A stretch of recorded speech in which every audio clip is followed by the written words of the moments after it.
안녕하세요. 저는 흔히 겪을 수 없는 불운을 맞고 겨우 친자식을 찾은 홀몸입니다. 제게는 4대 독자 외동아들이 하나 있어요. 아들 귀한 세상에서 아들을 가져 축복까지 많이 받았는데 사실상 제가 이 기쁨을 온전히 누리고 산 지가 얼마 안 됩니다. 세상에는 우리 원대로 되는 일이 참 없어요. 이번 경험을 통해서 인생이 기구하게 흘러갈 수 있다는 걸 알게 되었고, 그 덕분에 가족의 소중함도 크게 깨우쳤는데요. 한편으로는 왜 많고 많은 사람들 중 나한테 그런 일이 일어났을까 하늘이 원망스럽기도 했습니다.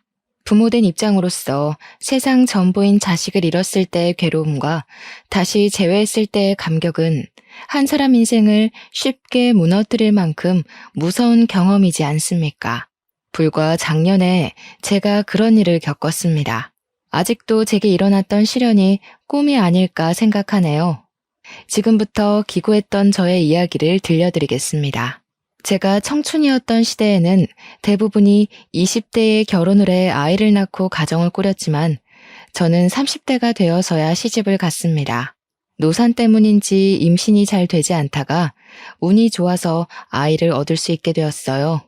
임신한 지 한 7개월이 되었을 때쯤 산부인과에서 검진을 갔었는데 그때 뱃속의 아이가 아들이라는 말을 듣고 온 집안이 들썩이며 경사가 나섰습니다. 특히 시가에서 가장 많이 축하를 해줬어요. 시가 쪽에 남자씨가 귀해서 남편도 3대 독자였거든요. 시부모님이 제게 표현을 하진 않았지만 항상 아들을 바라고 있는 기색이 드러나 저도 내심 아들을 원했었습니다. 며느리 입장이다 보니까 시부모님 기대에 부응을 하고 싶었으니까요. 제가 초음파 검사를 하고 온 다음 날 시가에서는 너무 기쁜 나머지 잔치까지 벌였는데요. 저희가 경기도 외곽 쪽에 살고 있어서 도둑 들지 않을 만큼 대문을 열어놓고 지내는 주택이었는데 그날 시부모가 동네 사람들까지 불러다 마당에서 고기 파티를 벌였습니다.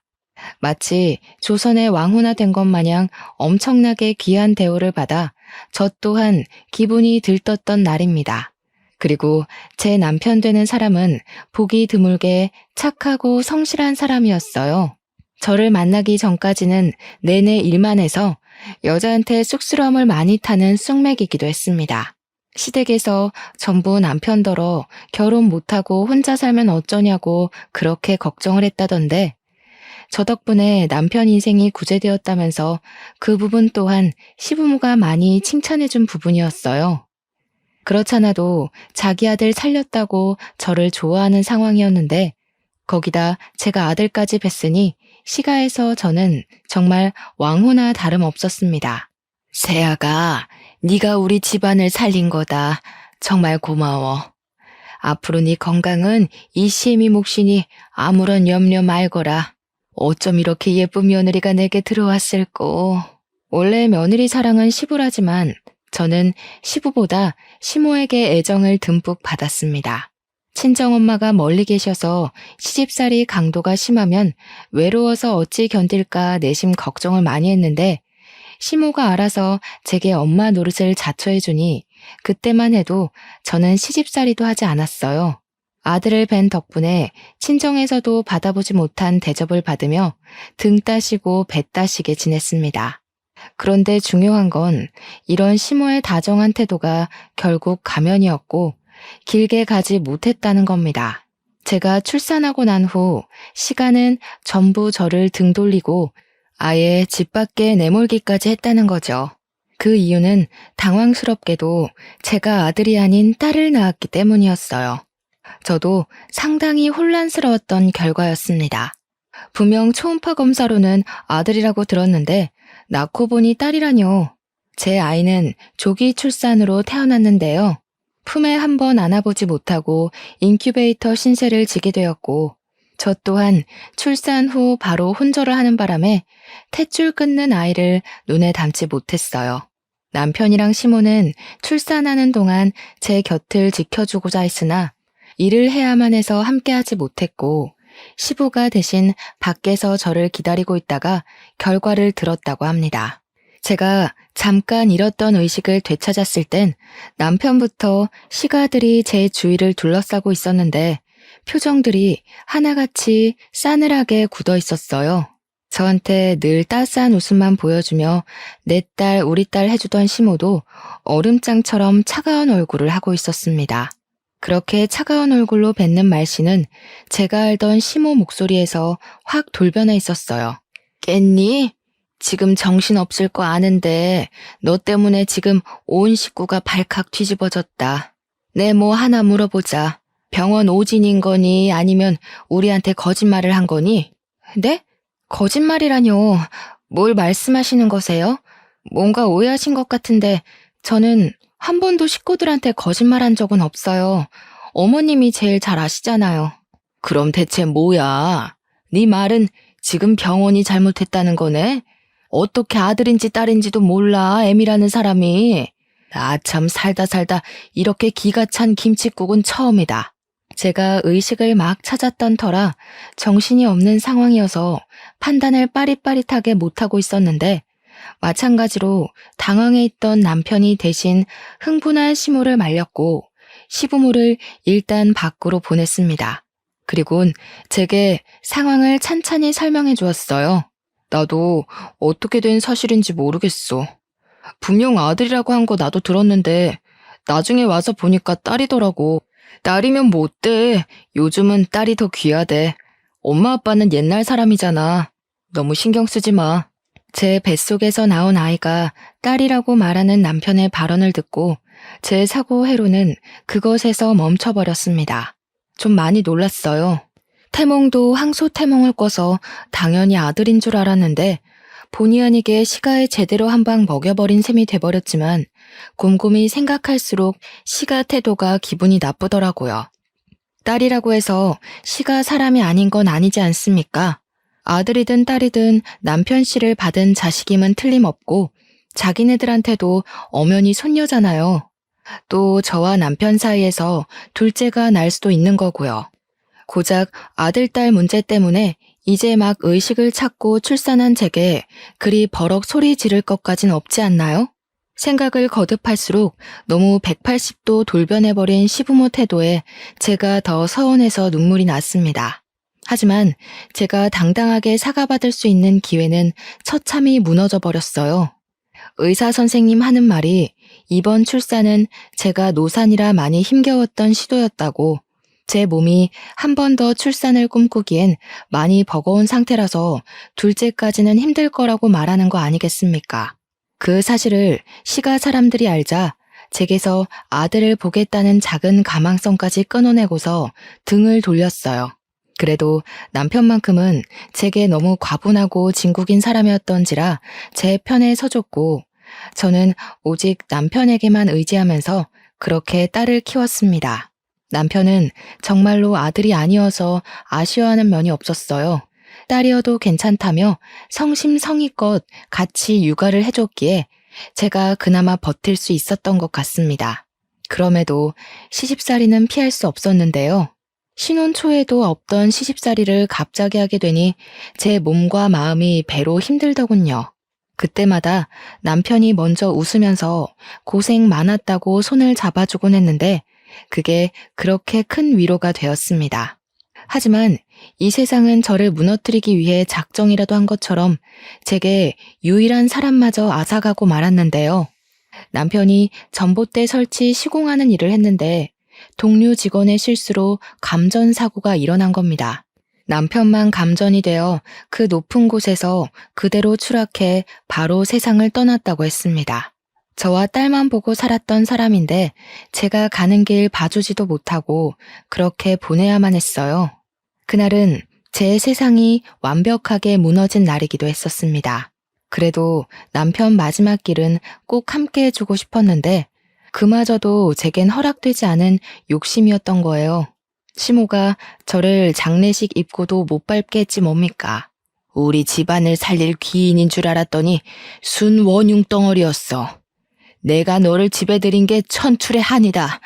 다신 우리 가문 앞에 낯짝 들이미는 일 없도록 해라. 2번 다시 내 앞에 나타나봐. 너랑 네 딸내미 아주 시궁창에 빠뜨려버릴 테니까. 시모는 제 가슴팍으로 약간의 돈이 든 봉투만 팩 던져준 채 돌아섰어요. 저는 결국 빈소 안에 몸을 들이지 못하고 딸을 업고서 장례식장 주변만 돌았었습니다. 발인식 날 멀찍이서 남편 떠나는 걸 보면서 그렇게 오열을 했던 기억이 나네요. 차라리 시가 사람들이 처음부터 제게 모질었다면 제가 이렇게까지 배신을 느끼진 않았을 겁니다. 저더러 3대 독자 남편 구제해준 것만으로도 고맙다고 절절 매던 시가들은 그저 욕심을 숨기고 있었을 뿐이었던 거예요. 정말로 남자씨 하나 때문에 사람이 그토록 철면피 같은 가면을 쓸 수 있다는 것도 놀라웠고, 가면 벗은 진짜 얼굴색이 얼마나 무서운지도 제대로 느꼈던 경험이었습니다. 제가 그냥 순진했던 거죠. 그 길로 저는 아이를 홀로 키웠습니다. 친정에 갔을 수도 있지만 친정도 어려운 형편으로 지내고 있는지라 제가 가면 짐이 될 걸 알기 때문에 함부로 찾질 못했어요. 그래서 서울 주변을 전전하다가 구청에서는 한부모 가족센터를 소개해 주더군요. 구청에서 집도 도와줬는데 방이 하나 있었고 거실이라 부르기 민망한 규모와 작은 주방이 있는 곳이었어요. 전에 살던 시가보단 열악한 환경이긴 했지만 추위를 피할 수 있다는 생각에 얼마나 감사했는지 모릅니다. 그리고 그 동네 단지에는 복지센터뿐만 아니라 저처럼 한부모 가정도 많이 산다고 들었습니다. 저는 아이를 키우면서 낮에 한 번씩 복지센터를 찾아가 다른 엄마 아빠를 만나며 일자리를 알아보기 시작했어요. 감사하게도 복지센터에서 일자리까지 소개받을 수 있었습니다. 아이를 떼어놓을 수 없기 때문에 집에서 하는 일을 소개받았는데 재택 일이라도 체계적인 곳은 나름 근무복지가 잘 되어 있더라고요. 그렇게 제가 시작한 일은 호스피스 병동이나 특수아동, 기초수급자 집안에 보내는 비누를 만드는 것이었습니다. 처음엔 뜨거운 액체를 사용해야 되는지라 화상을 입기도 하고 손이 성치 않아 힘들었지만 그것도 시간 지나다 보니 금방 익숙해지더군요. 그 일을 하면 월 80에서 120만 원 정도 들어왔는데 구청 덕분에 집세는 안 나가고 복지센터에서도 지원받는 물품들도 따로 있다 보니까 저와 딸 둘이 먹고 살 수 있을 정도는 되더라고요. 저는 제가 입는 것, 먹는 것 아끼면서 딸애한테 최대한 남의 집 자식하는 만큼 키우려고 노력을 다했고 아이가 유치원 다닐 나이만큼 컸을 때는 집 밖을 나가 일자리를 알아봤습니다. 집 근처에 빵집이 있었는데 거기 카운터로 들어갔다가 나중에는 제빵 일을 배우기 시작했어요. 빵 냄새가 좋기도 했고 또 우리 딸이 완전 빵순이라서 제가 빵집 일을 하는 걸 굉장히 좋아하더라고요. 딸은 저를 살게 하는 원천이나 다름없었습니다. 그래서 딸이 좋다 하니까 정말로 제빵 일을 해보고 싶더군요. 고민 끝에 저는 제빵사 자격증을 따볼까 싶어 공부를 시작했고 같이 일하는 제빵사님께 도움까지 청해 정말로 자격증을 따버렸어요. 제빵사님은 저의 성실함을 좋게 점수 매겨주셨고 고맙게도 제게 빵집을 키울 생각인데 같이 해보지 않겠냐 제안을 해주었습니다. 덕분에 저는 더 커진 규모의 빵집에서 본격적으로 빵을 만들기 시작했어요. 그 사이 딸은 중학생이 되었고 저와 딸은 점차 행복 궤도에 오르고 있었습니다. 하지만 역시 제겐 순탄한 길이 어울리지 않았던 거죠. 숨이 딸려도 행복한 정상에 빨리 오르고 싶었는데 결국 돌뿌리에 걸려 삐끗하게 되는 일이 발생이 되었습니다. 딸이 학교에서 과학 시간에 혈액형 검사를 했는데 실험 과정에서 자기가 A형이 나왔다고 하더라고요. 저는 O형이고 남편은 B형이었기 때문에 우리 사이에서 A형 자식은 나올 수가 없었어요. 딸이 아무렇지 않게 하는 말에 살짝 당황했지만 애들이 직접 했다는 실험이라는 걸 감안하면 분명 오류가 있었을 거라 생각이 들더군요. 그래서 그러려니 넘겨버렸습니다. 그러나 그 문제는 몇 년 후 제 발목을 다시 붙들었는데요. 그렇게 붉어진 혈액형 파장은 제 인생을 송두리째 흔들어버리고 말았어요. 딸이 고등학생이 된 후 학교를 찾아온 헌혈 차량에서 친구들이랑 같이 헌혈을 했다고 했거든요. 그런데 거기서 간호사가 헌혈 전 피 검사를 했는데 A형이라고 했대요. 이젠 딸이 검사지까지 들고 온 상황이라 빼도 박도 못하게 A형이라는 거였고 저는 그대로 다리에 힘이 풀릴 수밖에 없었습니다. 어떻게 이럴 수가 있겠습니까? 제가 다른 남자를 만나 불경스러운 짓을 한 적이 없는데 이게 말이 되는 건가요? 딸이 제 혈액형은 알아도 남편 건 모르는 상태입니다. 제가 일부러 말하지도 않았어요. 그래서 저 혼자 딸이 가져온 검사지를 보면서 며칠간 혼란에 잠겨 시간을 보냈습니다. 너무 떨렸어요. 제 딸이 맞는데 아닐 수도 있다는 확률이 생겼다는 게 겁이 났습니다. 왜 그런 일이 생겼는지 도무지 알 길이 없었어요. 이 사실의 실마리를 풀기 위해서는 혈액형보다 좀 더 확실한 방법이 필요했습니다. 저는 끝내 딸과 친자 검사를 해보기로 마음먹었고 딸의 칫솔과 제 것을 들고 기관을 찾았어요. 떨리는 가슴을 안고 받은 친자 검사 결과지는 결국 저를 절망하게 만들었습니다. 친자 관계가 인정되지 않는다. 그야말로 청천벽력 같은 사실이었어요. 그렇게 기재된 문장을 믿을 수가 없어서 몇 번이고 뜯어보았죠. 눈물이 앞을 가려 마음을 추스르고 보느라 한참 동안 기관에서 자리를 뜨지 못했습니다. 도대체 어떻게 된 일일까요? 당연히 내 새끼라고 17년을 끼고 살았던 딸인데 어쩐지 지금 생각해보니 복지센터 사람들이 저랑 딸을 보고 안 닮았다고 얘기를 번번이 했었어요. 그게 결국 이렇게 될 징조였나 봅니다. 그땐 저 혼자 제 딸이랑 닮았다고 생각하며 살았거든요. 근데 정말로 저와 딸이 혈육이 아니라서 안 닮은 거였다니 충격은 거듭될수록 사그라들기는커녕 제 숨통을 계속 조여왔습니다. 이 일을 어쩌면 좋을까 싶어서 한동안 시름시름 앓다가 저는 동료 제빵사님께 부탁해 하루 휴가를 내고 제가 출산했던 산부인과를 찾아갔습니다. 그 병원은 이미 원장님과 직원들이 싹 다 바뀌어 있더라고요.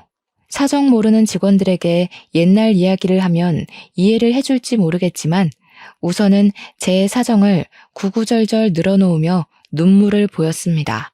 다행히도 직원분들은 제 사정에 놀라서 당시 병원 기록지를 뒤져 곧바로 보여주었어요. 촌이나 다름없던 곳에 있던 작은 병원이었던지라 저와 같은 날 출산을 한 산모가 딱 한 사람 더 있었습니다. 어떡해 어머님, 아무래도 병원 측 실수로 아이가 바뀐 게 아닌가 싶어요. 어떻게 일을 이런 식으로 처리를 했대? 좀 더 알아보시고 그 사람들 고소할 수 있는지 알아보셔요. 아이가 바뀌었다라. 저도 예측은 했지만 간호사가 직접 말해주는 건 타격이 꽤 컸어요. 저는 제가 출산했던 당시의 직원들을 죄다 찾아내 어떻게 된 사실이냐고 따져묻고 싶었지만 지금으로서 그걸 신경 쓸 겨를은 없었습니다. 고소할 여유가 없었다는 소리입니다. 제 친자식이 어딘지도 모를 곳에서 누군지도 모를 사람 손에 컸다는 사실만이 제 머릿속을 지배했어요. 저는 병원에 부탁해서 저와 같은 날 출산을 했다는 산모 집 주소를 받아 신뢰를 무릅쓰고 거길 찾아갔습니다. 무슨 정신으로 찾아왔는지 모르겠는데 막상 오니까 초인종은 차마 못 누르겠더군요. 만약 정말 아이가 바뀐 거라면 제 친자식이 이 집에서 아무것도 모르고 살고 있다면 과연 제가 친자식 앞에 이렇게 나타나도 되는 건지 이런저런 고민이 제 발목을 세게 쥐었어요. 그러던 중 뒤에서 누구냐고 묻는 남자 목소리가 들렸는데요. 돌아보니 남학생 하나가 서 있었거든요. 그 학생이 저더러 자기 엄마 친구냐고 묻는데 저는 학생 질문은 전혀 안 들리고 얼굴만 눈에 들어오더라고요. 그리곤 그 남학생 앞에서 단숨에 눈물을 흘릴 수밖에 없었습니다. 정말 소름 돋게도 남학생의 모습이 죽은 제 남편과 똑 닮아있지 뭡니까? 죽은 남편을 마주하는 것 같아서 가슴이 너무 두근거렸던 저는 그대로 주저앉아 버렸습니다. 학생이 저를 급히 챙겨주며 집안에 들여주었는데 집안에는 이 학생과 함께 단란한 모습을 하고 있는 가족 사진이 참 많이 걸려 있었어요. 역시나 이 학생은 이 집 부모와 닮은 구석이 하나도 없더군요. 사진을 보고서 제 친아들일지 모른다는 확신이 조금 더 들었습니다. 학생의 부축을 받고 소파에 앉아 있는데 잠시 뒤 저와 또래로 보이는 아줌마가 나타났어요. 저를 보며 어리둥절한 표정을 짓고 있는 그분이 바로 저와 같은 날 같은 병원에서 출산한 아줌마였습니다. 저는 왈칵 올라오는 눈물을 흘리면서 그 아줌마 앞에 가 무릎을 꿇었어요. 넙죽 엎드리자 아줌마랑 학생 둘 다 놀라서 저를 황급히 말렸습니다. 제가 염치 없이 잘 살고 있는 집안에 찾아온 건 정말 죄송합니다. 꼭 부탁드리고 싶어서 실례를 무릅쓰고 찾아왔어요. 혹시 아드님 혈액형이 어떻게 되는지 물어봐도 될까요? 갑자기 무슨 일인지 모르겠는데 우리 아들 말하는 거지요? 우리 애는 B형이에요. 도대체 누구신데 그러시나요? B형이라는 소리를 듣고 저는 남편과 같은 혈액형인 학생을 한 번 더 바라봤습니다. 제가 예측하고 있는 친자 사실과 한 발 더 가까워진 셈이었어요. 제가 1990년에 한 산부인과에서 출산을 했습니다. 초음파 검사를 통해서 아들인 줄 알고 있던 뱃속의 아이가 태어나 보니 딸이라고 하더군요.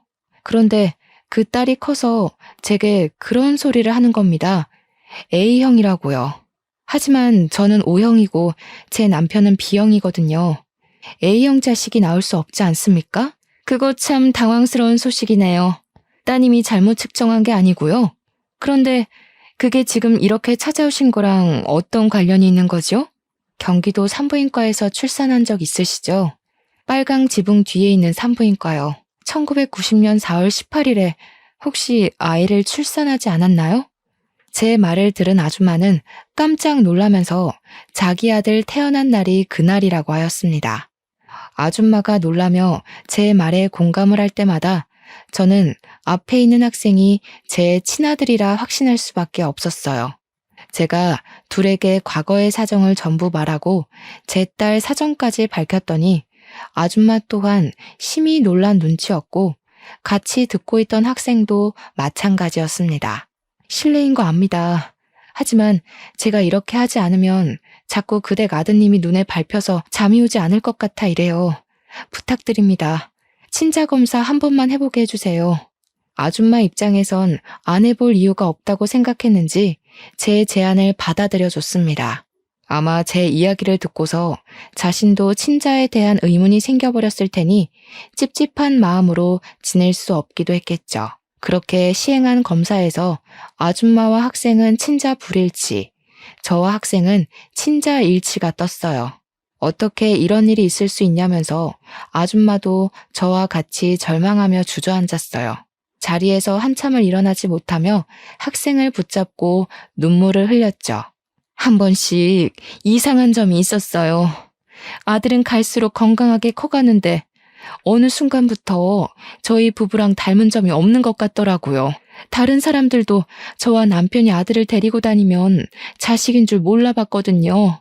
그런데 그게 이런 이유였다니 어떻게 이런 일이 있을 수가 있죠? 아줌마네 부부는 자기 아들과 생활 습관이나 입맛 하나 비슷한 게 없어서 꽤나 어렵게 키운 편이라고 했어요.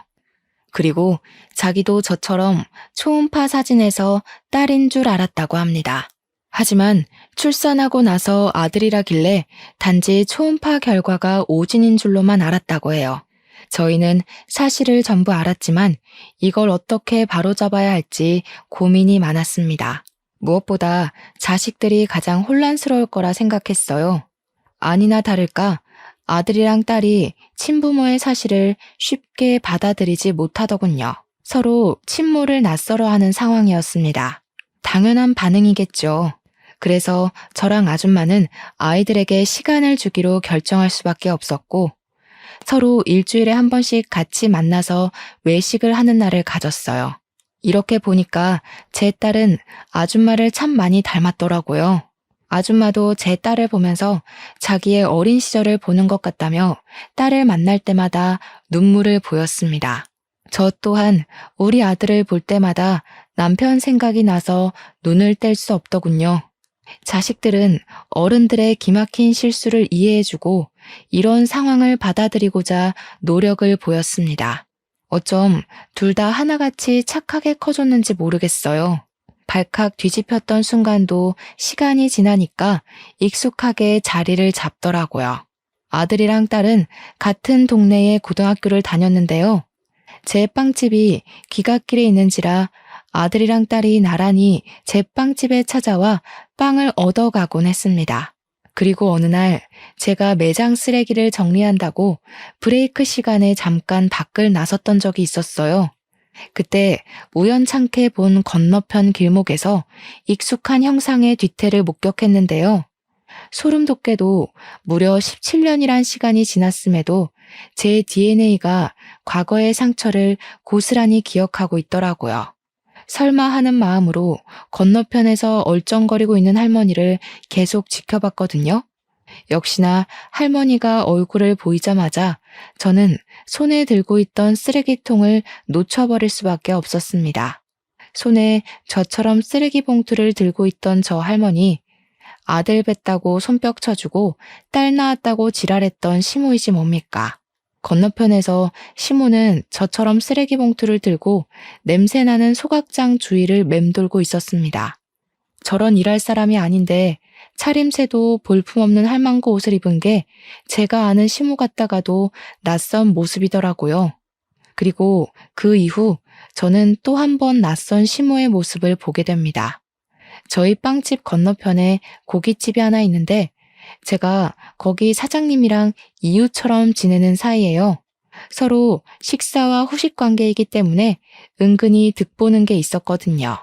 거기선 저희 빵집을 추천해주고 저희도 고깃집을 맛집으로 추천해주는지라 서로에게 늘 호의적인 관계였습니다. 그런데 그 상냥하고 털털한 고깃집 사장님이 시모 앞에서는 색다른 이면을 보여주었는데요.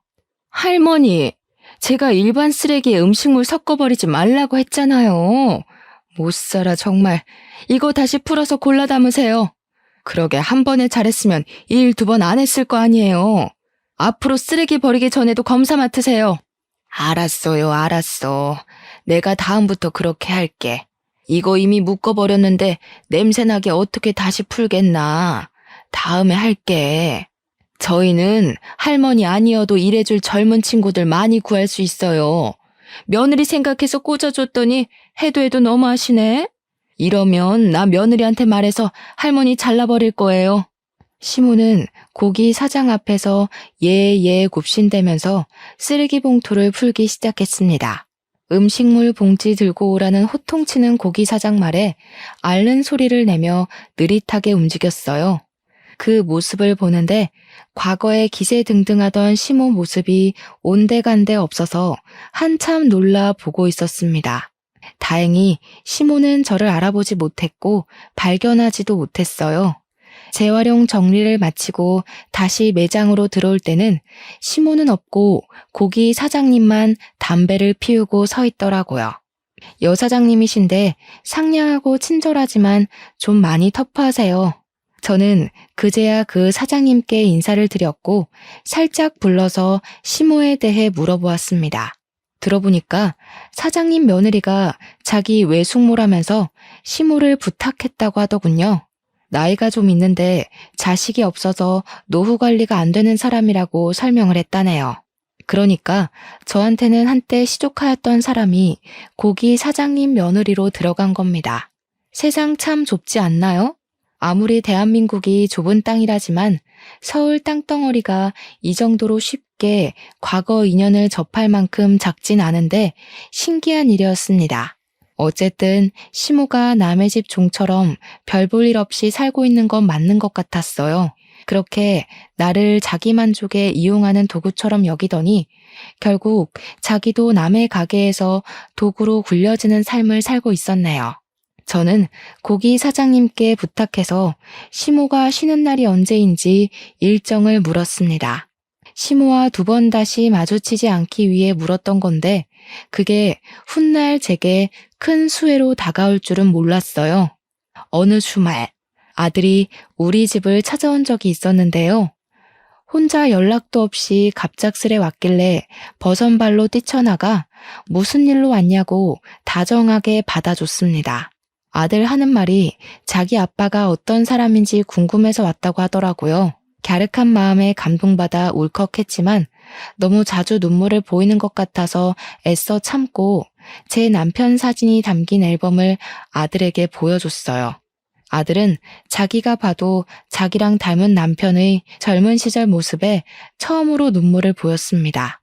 아빠 되는 사람이 친자식이 누군지도 모르고 돌아가셨다고 하니까 이상하게 마음이 쓰여요. 아빠라고 불러드리고 싶은데. 아빠는 이미 너를 보고 계실 거야. 네가 이렇게 우리를 인정해준 것만으로도 우리한테 할 몫은 다 했어. 너무 자책하지 말았으면 좋겠다. 그러려고 널 찾은 게 아니니까. 저는 아들의 진심이 너무 고마워서 저는 아들을 안아주며 다독였습니다. 그리고 곧 귀가한 딸과 함께 맛있는 걸 먹으려고 둘을 데리고 외출을 했어요. 당연히 우리 빵집 옆에 있는 고깃집을 찾아갔죠. 시모 쉬는 날인 줄 알고서 찾아간 거였어요. 딸의 친모는 약속이 있어서 못 온다고 한 게 좀 아쉬웠네요.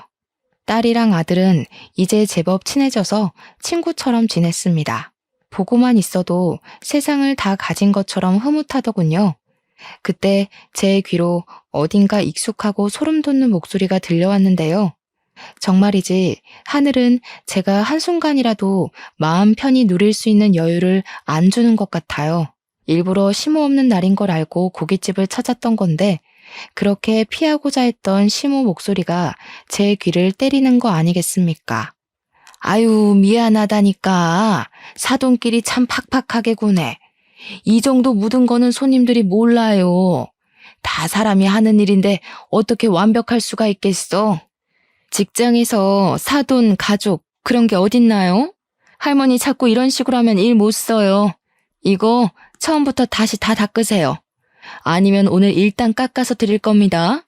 엮이고 싶지 않았는데 돌아보니까 역시나 지난날처럼 시모가 고기 사장한테 갈굼을 당하고 있더군요.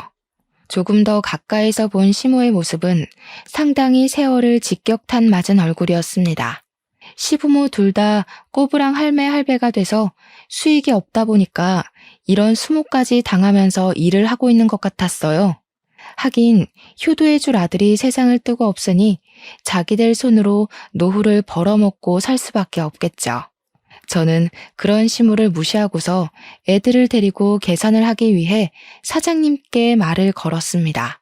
그랬더니 시모가 먼저 저를 알아보고 아른 체를 하더군요. 아니 애미야, 네가 여긴 어쩐 일이니?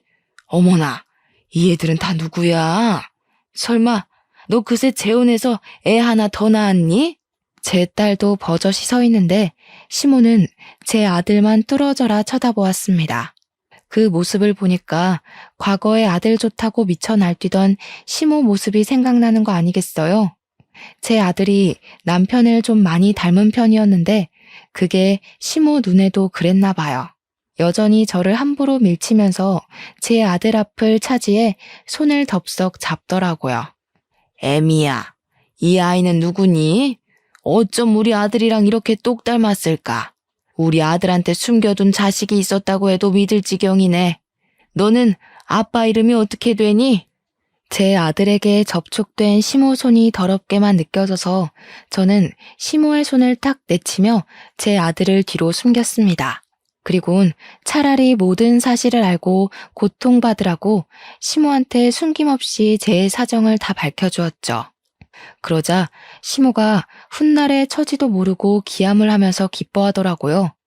마치 과거에 제 초음파 소식을 듣고 동네 잔치를 벌였던 것처럼요. 아이고, 그럼 그렇지. 내 아들이랑 이렇게 닮았는데 내 손주가 아닐 리 없지. 세상에나 어떻게 이런 일이 다 있다니. 내가 네 할미다, 아가야. 과거에는 저 상냥한 가면의 소가 시모를 엄마 같다는 가증스러운 생각까지 했었는데 지금 보니 저 용심만 가득한 얼굴을 왜 몰라봤나 싶네요. 아기 시절에 그나마 안면 텄던 제 딸한테는 일체의 관심도 없고 그저 얼굴 처음 본 아들만 붙들고서 구역질 나는 애교를 부리고 있으니 보고 있는 저까지 얼굴이 찌푸려졌습니다. 세월이 지나도 변함없는 시모 태도가 기가 차서 저 아이들한테 먼저 집에 가 있으라고 하고 시모 앞을 다시 한번 막아섰어요. 뭐 하는 짓이니? 아직 내 손자 이름이 뭔지 묻지도 않았는데 건방지게. 다시 데려오너라. 내 아들 자식이니 이제부터 내 품에서 키울 거야. 어련하시겠어요. 남자씨의 미친 눈은 어디 안 가나 봐요? 남자씨 마른 집에서 혹독하게 굴려졌으니 그쪽도 당한 만큼 저한테 갚아주고 싶었겠죠. 저를 갈구면서도 원래 며느리들은 다 그렇게 배우는 거라고 하셨죠? 잘 들으세요. 그런 건 내리 사랑이 아니라 횡포라고 하는 거예요. 우리나라에선 그게 신고도 되는 범죄고요. 얘가 뭐라고 하는 거야? 말버릇이 왜 이렇게 싸가지 없어졌어? 내가 그래도 한때 너한테 시엠이 되는 사람이었어. 시끄럽고 내 손자나 데려오라니까. 시엠이 같은 소리 하네. 아직도 과거에 매여서 본인이 뭐라도 되는 줄 아나 본데 지금 처지 똑똑히 되새겨보세요. 고기 불판이나 닦고 있는 주제에 떵떵거리면서 제 얼굴에 침 튀길 입장은 아니잖아요? 보아하니 남편 목숨값도 흥청망청 써버린 것 같은데 여기마저 쫓겨나면 거짓골 못 면할 텐데요. 시모는 제 말에 머리끝까지 열이 받은 얼굴을 하더니 곧 쌍욕을 내뱉었습니다. 제 멱살까지 잡으면서 저보고 또 자기 집 망하게 한 원흉이라고 자신이 이렇게 망가져 사는 건 다 저 때문이라고 옛날과 같은 소리를 하더군요. 하도 같은 욕을 많이 들어서 그런지 이젠 시모의 일관된 레퍼토리가 지겹지 뭡니까. 저는 힘 다 빠진 시모의 손길을 내친 후 사장님 손에 쥐어진 수세미를 냅다 뺏어왔습니다. 그리곤 시모 목덜미를 쥐어잡고 수세미로 시모 입을 벅벅 문대었죠. 도대체 몇십 년 동안 입을 안 씻고 살았대. 입 열 때마다 더러워서 듣기 거북하네요. 누가 누구더러 원흉이라는 건지 모르겠어요. 제발 주제 파악 좀 하시죠. 이 못된 성깔이랑 심술만 줄였어도 남편이 그렇게 쓸쓸하게 죽진 않았을 거예요. 다 늙어서 외롭게 고독 싸고 싶은 게 아니면 제발 철 좀 들어요. 나는 시모를 팩 놓으면서 기름때 잔뜩 묻은 수세미를 시모 얼굴에 던져버렸습니다. 시모가 기침을 캑캑하면서 쌍심지를 켜고 저를 노려보는데 더 이상 저한테 덤벼들진 못하더군요. 아무래도 체력에서 차이가 크게 불리하다는 걸 느끼고 함부로 나서지 못하는 것 같았습니다. 우리 사정을 고스란히 다 듣고 있던 고기 사장님은 시모의 실체를 알고서 턱 빠지게 입을 벌렸고 시모에게 그딴 정신머리로 사니까 지금 벌 받는 거라고 양심 있으면 손자 같은 거 찾지 말라며 같이 호통쳐 주었습니다. 그리고 고기 사장님이 그 자리에서 시모를 해고해버렸어요. 시모는 돈줄이 끊기자 체면 다 구기면서까지 고기 사장 앞에 무릎을 꿇었는데요. 사장님 바지가랑이를 잡으면서 해고만은 안 된다고 사정을 했어요. 그 모습이 참 비굴하고 고소하더라고요. 고기 사장님은 그런 시모한테 사과를 왜 나한테 하냐면서 또 강하게 소리를 쳤고 시모는 그제야 제 앞으로 머리를 조아리며 그동안의 행실에 대해서 사과를 했습니다. 무려 17년 만에요. 하지만 저는 그 사과마저 시모가 자기 밥줄 위해 가식적으로 용서를 빈다는 게 너무 눈에 보였습니다. 원래부터 용서할 마음 따위 눈꼽만큼도 없었지만 이런 상황에서도 진심이 없는 시모의 태도가 더는 사람으로 안 보이더군요. 노망난 할머니 다 됐네. 그쪽 팔자는 결국 이렇게 될 거였어요. 귀한 손주 잃고 죽을 때까지 남의 집 종노릇이나 하다가 눈 감을 팔자라는 거 그만 받아들이셨으면 하네요. 마지막으로 경고하는 겁니다. 저나 우리 애들 눈에 두 번 다시 띈다면 그땐 이보다 더 지독한 시궁창에 빠뜨려버릴 거예요. 평생 후회하면서 눈물로 허송세월 보내길 바란다는 말을 마지막으로 저는 고깃집을 나와버렸습니다. 시모가 따라 나오며 저를 한서린 목소리로 불렀지만 고기 사장님한테 쫓겨나는 바람에 가게 문에 매달려 있느라 쫓아오진 못했어요. 그냥 과거의 상처로 묻힐 줄 알았던 기억을 이렇게 다시 마주한 것도 놀라운데 제 속에 있는 할 말까지 다 해버리게 될 줄은 정말 몰랐네요. 시모한테 당했던 수모에 비하면 제 호소는 짧고 굵은 한 방이었지만 시모는 제가 따로 벌을 주지 않아도 이미 벌을 받고 있던 처지인 것 같아 충분히 속 시원했습니다. 제가 빵집 때문에 이 자리를 떠날 수 없으니 시모가 떠나주길 바라는 마음으로 2번 다시 나타나지 말라고 했거든요. 하지만 거짓골 대고도 제게 고개 빳빳이 들던 시모가 말뿐인 제 제안을 어디 지키겠습니까? 그래서 그건 제가 따로 고기 사장님한테 부탁했어요. 고기 사장님한테 얘기해 시조카를 통해서 시모가 영영 이 길목에 못 나타나게 만들었습니다. 다행히 고기 사장님이 시조카한테 시엄마 입장인지라 시조카가 고기 사장님한테 강력하게 주장을 못했나 보더라고요. 그러니 어디 감히 시모가 버팅길 수 있었겠습니까? 시자를 계급처럼 생각하던 시모는 결국 평생 시가 대접은 못 누려보고 외가 쪽 친척 나부랭이 정도의 취급만 받다가 저 세상으로 가겠네요. 시모를 쫓아내고 찾아온 평화는 생각보다 저에게 깔끔하고 시원한 기분을 만끽하게 해주었습니다. 이젠 저도 내 새끼들과 저 스스로를 지킬 만한 힘이 생겼다는 걸 증명해 보인 셈이기도 해서 제 자신이 얼마나 기특한지 모릅니다. 제 아들이 버젓이 살아있는 한 시모가 언제 또 저희 앞에 나타날진 알 수 없어요. 하지만 더는 저런 늙은 할망구 따위 하나도 두렵지 않습니다.